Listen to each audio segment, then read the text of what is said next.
я Артем Spitfire, и у нас на очереди второй урок по крампу, на котором мы будем учить позиции кисти и рук. Ну что же, начнем. Есть три основные позиции кисти. Talking, Power, Smack. Первая позиция – talking. На мой взгляд, это самая основная и часто используемая позиция у крамперов. Она применяется для исполнения базовых движений руками, которые мы с вами будем учить на следующих уроках, а также для визуализации. Что такое визуализация? Это отображение какого-то объекта, формы, фигуры, например, квадрат.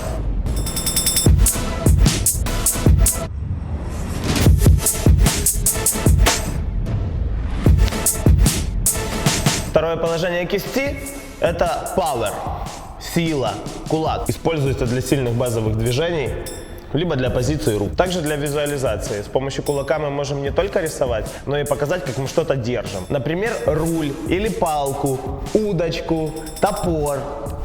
Третье – это smack. Переводится как шлепок. Следовательно, используя это положение кисти, мы можем делать такие движения, как шлепок, бросок, удар, ну и любые другие крамперские движения, которые вы себе придумаете. Лично я использую это движение в основном для визуализации. Например, показать стенку, шар, стол. На этом все. И прежде чем перейти к разделу рук, хочу добавить. Комбинируйте разные положения кисти, не бойтесь экспериментировать с поворотами и концепциями. Что такое концепт? Это смысл. Например, все, что мы делали ранее. Рисовали фигуры, показывали какие-то объекты. Это все называется концепция. Любой смысловой поток или связка смыслов, это все называется концепт. Ну и последнее, это положение рук. Arm placement. А что такое положение рук и как это делать? Ну, давайте для объяснения возьмем несколько примеров. Первый – это памятники каких-то исторических личностей. У всех у них есть какие-то формы. Кто-то едет на коне и одной рукой держит упряжку, а другой, например, булаву или меч, или копье. Кто-то что-то показывает куда-то, или сидит, читает и так далее.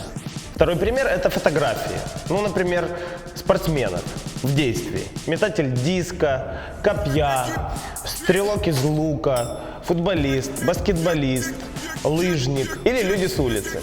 Например, кто-то едет в метро, кто-то смотрит на часы, кто-то читает книгу, кто-то делает селфи, кто-то целуется. В вышесказанных примерах показывается действие в замороженном состоянии. На этом все. С вами был Артем Spitfire. Ставьте палец вверх.